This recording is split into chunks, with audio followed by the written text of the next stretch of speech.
Capítulo 11. En ese entonces se hablaba un solo idioma en toda la tierra.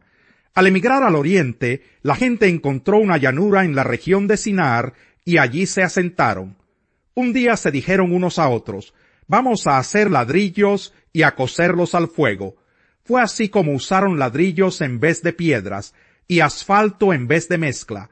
Luego dijeron: construyamos una ciudad con una torre que llega hasta el cielo. De ese modo nos haremos famosos y evitaremos ser dispersados por toda la tierra. Pero el Señor bajó para observar la ciudad y la torre que los hombres estaban construyendo. Y se dijo: todos forman un solo pueblo y hablan un solo idioma. Este es solo el comienzo de sus obras, y todo lo que se propongan lo podrán lograr. Será mejor que bajemos a confundir su idioma para que ya no se entiendan entre ellos mismos. De esta manera el Señor los dispersó desde allí por toda la tierra, y por lo tanto dejaron de construir la ciudad. Por eso a la ciudad se le llamó Babel, porque fue allí donde el Señor confundió el idioma de toda la gente de la tierra, y de donde los dispersó por todo el mundo. Esta es la historia de Sem. 2 años después del diluvio, cuando Sem tenía 100 años, nació su hijo Arfaxad. Después del nacimiento de Arfaxad, Sem vivió 500 años más, y tuvo otros hijos y otras hijas. Cuando Arfaxad tenía 35 años, nació su hijo Selah. Después del nacimiento de Selah, Arfaxad vivió 403 años más, y tuvo otros hijos y otras hijas. Cuando Selah tenía 30 años, nació su hijo Eber. Después del nacimiento de Eber, Selah vivió 403 años más, y tuvo otros hijos y otras hijas. Cuando Eber tenía 34 años, nació su hijo Peleg. Después del nacimiento de Peleg, Eber vivió 430 años más, y tuvo otros hijos y otras hijas. Cuando Peleg tenía 30 años, nació su hijo Reú. Después del nacimiento de Reú, Peleg vivió 209 años más, y tuvo otros hijos y otras hijas. Cuando Reú tenía 32 años, nació su hijo Serug. Después del nacimiento de Serug, Reú vivió 207 años más, y tuvo otros hijos y otras hijas. Cuando Serug tenía 30 años, nació su hijo Nahor. Después del nacimiento de Nahor, Serug vivió 200 años más, y tuvo otros hijos y otras hijas. Cuando Nahor tenía 29 años, nació su hijo Terach. Después del nacimiento de Terach, Nahor vivió 119 años más, y tuvo otros hijos y otras hijas. Cuando Terach tenía 70 años, ya habían nacido sus hijos Abram, Nahor y Harán. Esta es la historia de Terach, el padre de Abram, Nahor y Harán. Harán fue el padre de Lot, y murió en Ur de los Caldeos, su tierra natal, cuando su padre Terach aún vivía. Abram se casó con Sarai, y Nahor se casó con Milca, la hija de Harán, el cual tuvo otra hija llamada Isca. Pero Sarai era estéril, no podía tener hijos. Terach salió de Ur de los Caldeos rumbo a Canaán. Se fue con su hijo Abram, su nieto Lot y su nuera Sarai, la esposa de Abram. Sin embargo, al llegar a la ciudad de Harán, se quedaron a vivir en aquel lugar, y allí mismo murió Terach a los 200 años de edad. Capítulo 12. El Señor le dijo a Abram: deja tu tierra, tus parientes y la casa de tu padre, y vete a la tierra que te mostraré. Haré de ti una nación grande y te bendeciré. Haré famoso tu nombre y serás una bendición. Bendeciré a los que te bendigan y maldeciré a los que te maldigan. Por medio de ti serán bendecidas todas las familias de la tierra.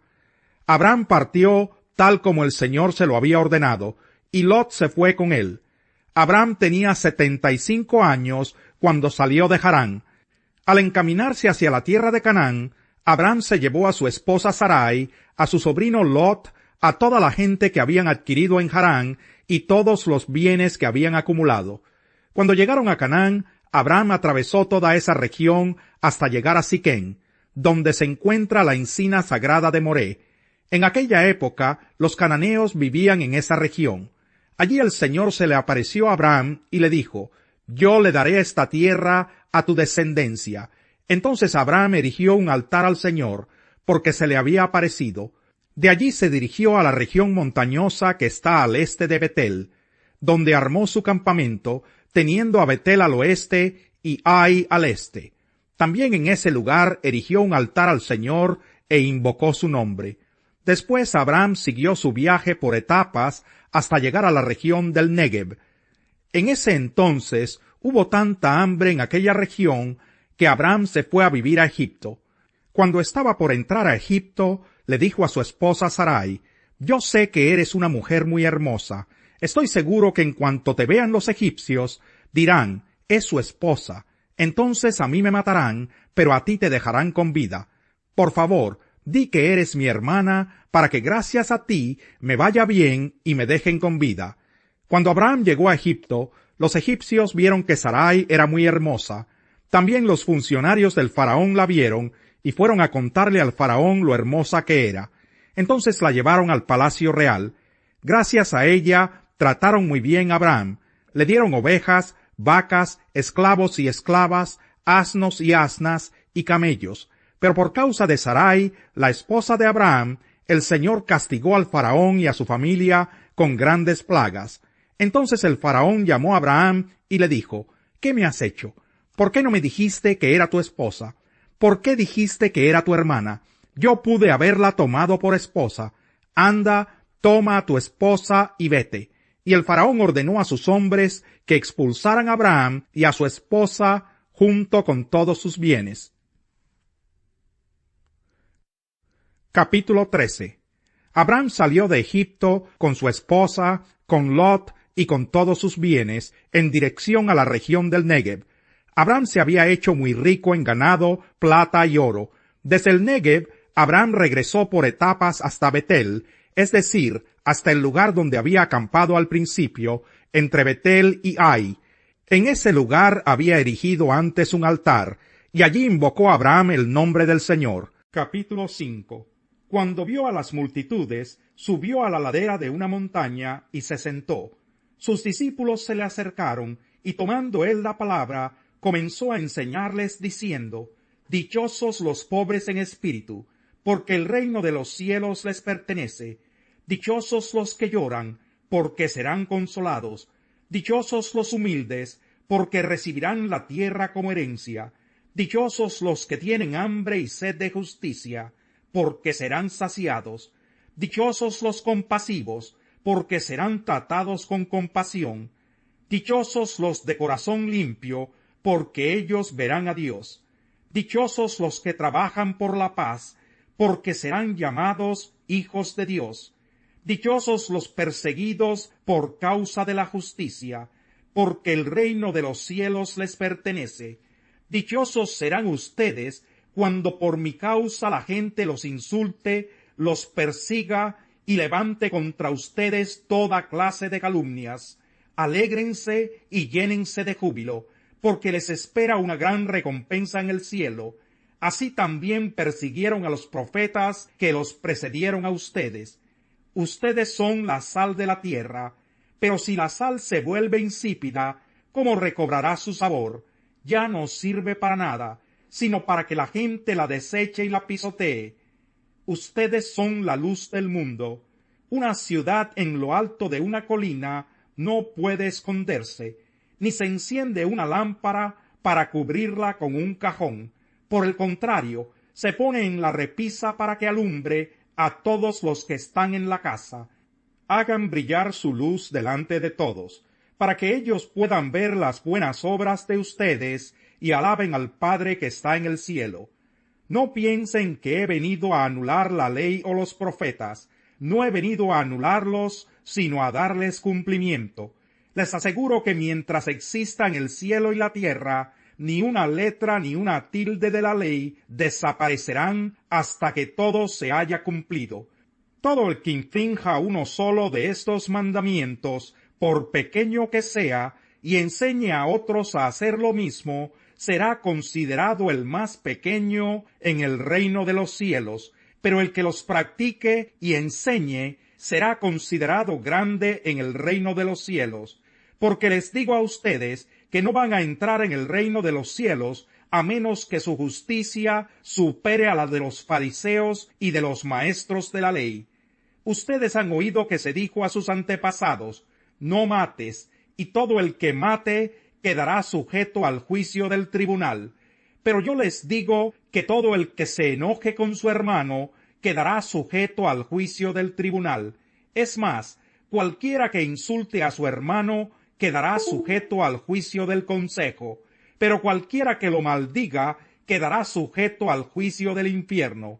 Por lo tanto, si estás presentando tu ofrenda en el altar y allí recuerdas que tu hermano tiene algo contra ti, deja tu ofrenda allí delante del altar, ve primero y reconcíliate con tu hermano, luego vuelve y presenta tu ofrenda.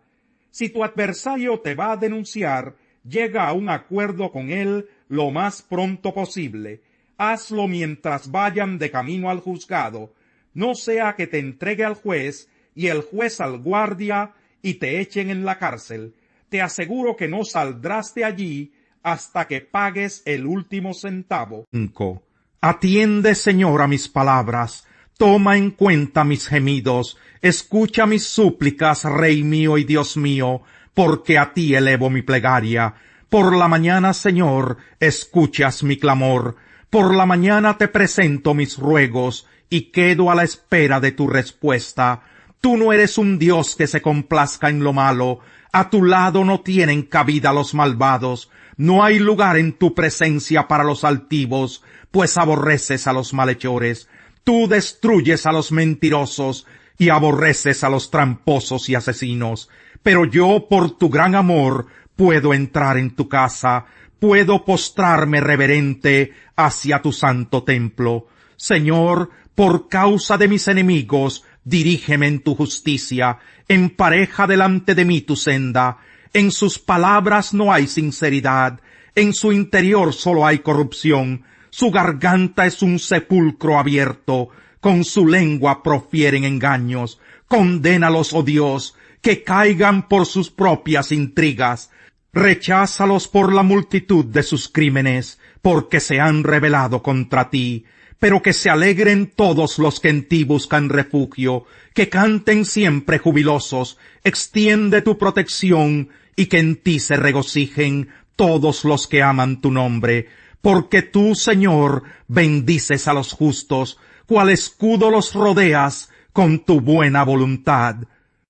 Como ustedes no me atendieron cuando los llamé, ni me hicieron caso cuando les tendí la mano, sino que rechazaron todos mis consejos y no acataron mis reprensiones, ahora yo me burlaré de ustedes cuando caigan en desgracia. Yo seré el que se ría de ustedes cuando les sobrevenga el miedo, cuando el miedo les sobrevenga como una tormenta y la desgracia los arrastre como un torbellino. Entonces me llamarán, pero no les responderé. Me buscarán, pero no me encontrarán,